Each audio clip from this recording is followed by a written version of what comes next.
जागते रहो, जागते रहो, जागते रहो, जागते रहो।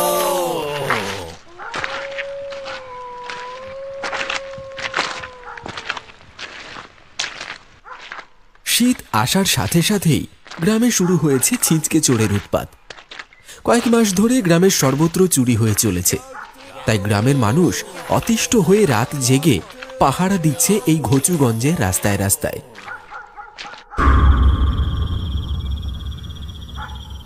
जागते रहो, जागते रहो, जागते रहो, जागते रहो। পাঁচু ফিসফিস করে বলল, কি গো গুরু, আজকে কি নেপাল খুলো বাড়িতে চুরি করতে যাবে নাকি? বলছি কি অন্য কোনো বাড়িতে গেলেও তো না, জানো তো কেমন যাদের লোক ধরতে পারলে পেয়ে দিয়ে পাঠ করে দিবে। তো একটু চুপ করবি কি? নেপাল খুঁড়ো ভাবছে কি যে ওর বাড়িতে চুরি করার ক্ষমতা আমাদের নাই? আজ দেখিয়ে দেব ঘুঁচু চাইলে নেপাল খুঁড়ো কেন, রাজপ্রাসাদে চুরি করা কোনো ব্যাপার নয়। পাঁচু আর ঘেঁচু এই ঘচুগঞ্জের নাম করা ছিঁচকে চোর। প্রত্যেকের ঘরেই টুকটাক চুরি হাত সাফাই সে করেই ফেলেছে, আর তাদের জন্যই গ্রামের মানুষ অতিষ্ঠ হয়ে উঠেছে। আশপাশটা ভালো করে তাকিয়ে ফুরুত করে ঢুকে গেল নেপাল খুঁড়োর বাড়িতে। নেপাল খুঁড়ো এই গ্রামের গণ্যমান্য একজন বয়স্ক ব্যক্তি। বিয়ে করেননি, একাই থাকেন, কিন্তু সম্পত্তি খুব একটা কম নেই।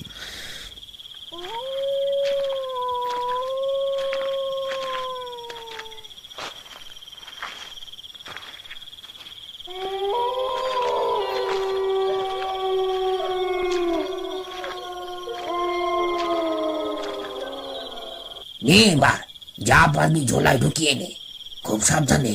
ঠিক আছে গুরু।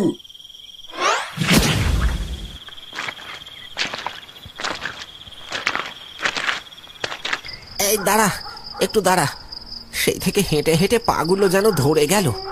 বলছি এখন কটা বাজবে বলো তো মদন কাকা? ভালোই রাত হয়েছে, 2-2:30-এর কাছাকাছি তো হবেই। আর পারা যাচ্ছে না এই ঠান্ডায়, চোখগুলো যেন ভেতরে টানছে। বলছি কাকা, বাড়ি চলে গেলে হয় না? মনে হয় চোরের দল আজ আর বেরোবে না, প্রচন্ড ঘুম পেয়েছে। ঠিক আছে, আর একটা রাউন্ড মেরে বাড়ি চলে যাব। 2 মিনিট বস।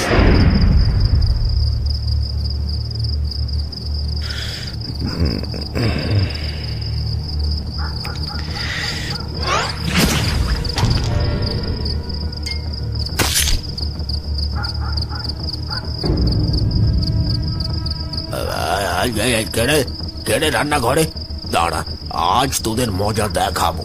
আমার ঘরে চুরি করতে আসা। এটা কি করলে পাঁচু? বাঁচতে হলে পালা তাড়াতাড়ি।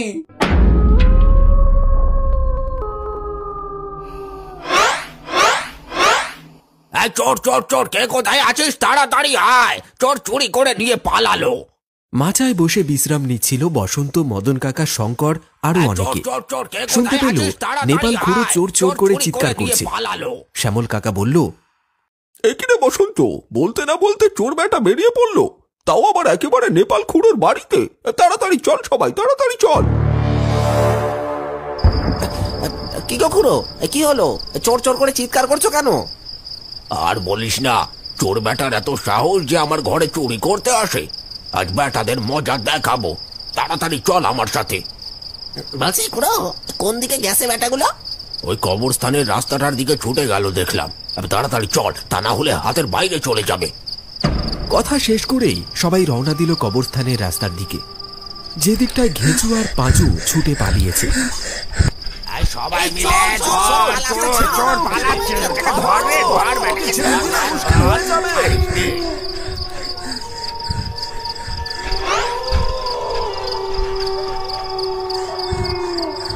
এবার কি করবে গুরু?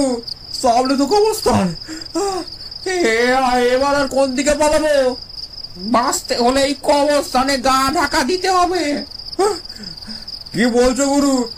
এই কবরস্থানে ঢোকা মানে সাক্ষাৎ মরণ। জানো তো কোন শয়তান থাকে এখানে? এখনো তো কিছু ভাবার সময় নয়। ভেতরে না ঢুকলে গ্রামের লোক মেরে এইখানে পুঁতে দেবে।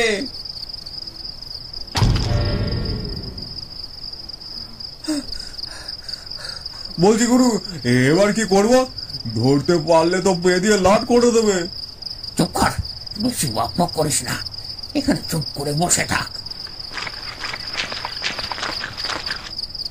বলছি খুড়ো, এই মাল দুটো তো ওই পাশেই তো এলো, গেল কোথায়? ভেতরে খোঁজাখুঁজি করবো নাকি? ভেবেছিস নাকি তোরা ওদের দুজনকে ধরতে গিয়ে সবাই মিলে মরবো নাকি? জানিস না এই কবরস্থানে ওই শয়তান থাকে? তাড়াতাড়ি চল এখান থেকে।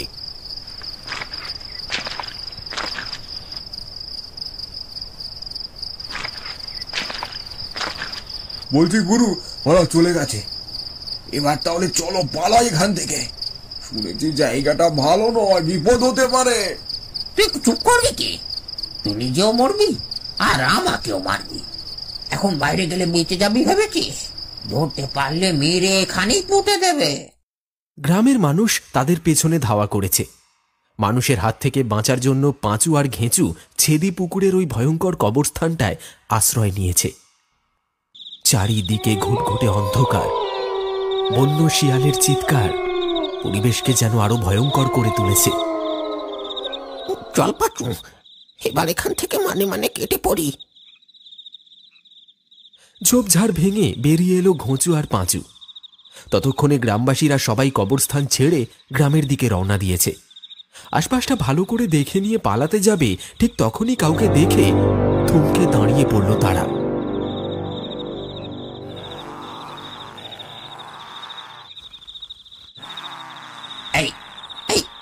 কে রে তুই?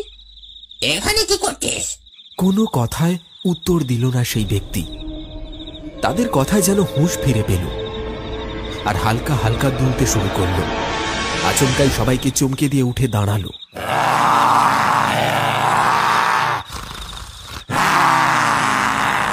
গুরু, এটা কে?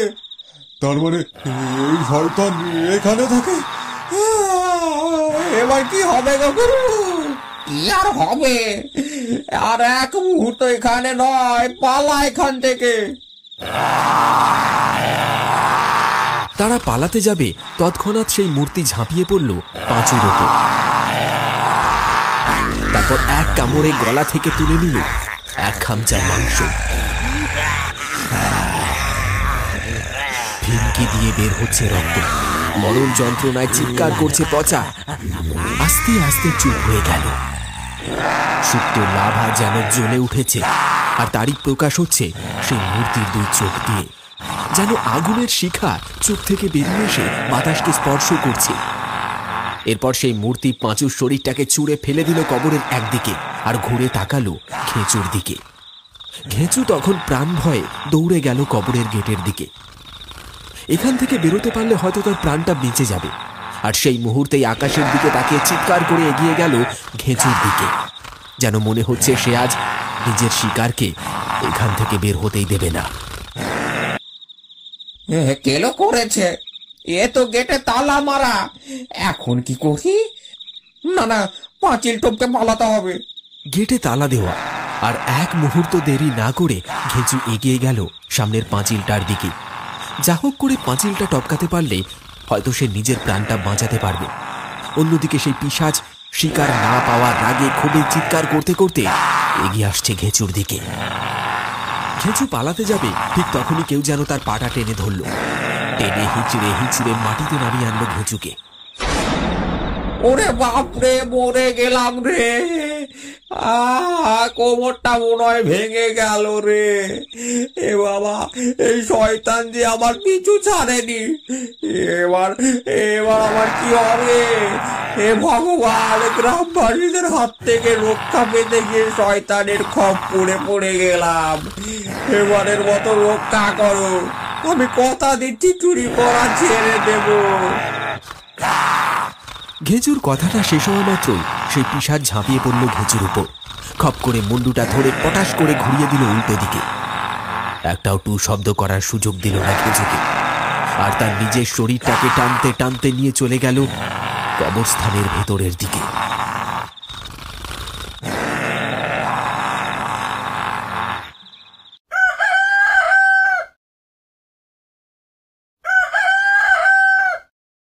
সকাল হতেই দেখা গেল সেই কবরস্থানের কাছে ভিড় জমেছে। দলে দলে লোক এগিয়ে যাচ্ছে সেই কবরস্থানের দিকে। দেখেই বোঝা যাচ্ছে কিছু একটা ঘোটালা হয়েছে ওইখানে। সবাই গিয়ে দেখল গ্রামের নামকরা দুই ছিঁচকে চোর, পাঁচু আর ঘেঁচু, ওদেরকে কে যেন আগের দিন রাতে নৃশংসভাবে হত্যা করেছে। তাদের এই মৃত্যুতে গ্রামের মানুষ যতটা না দুঃখ পেয়েছে, তার থেকে বেশি যেন শান্তি পেয়েছে।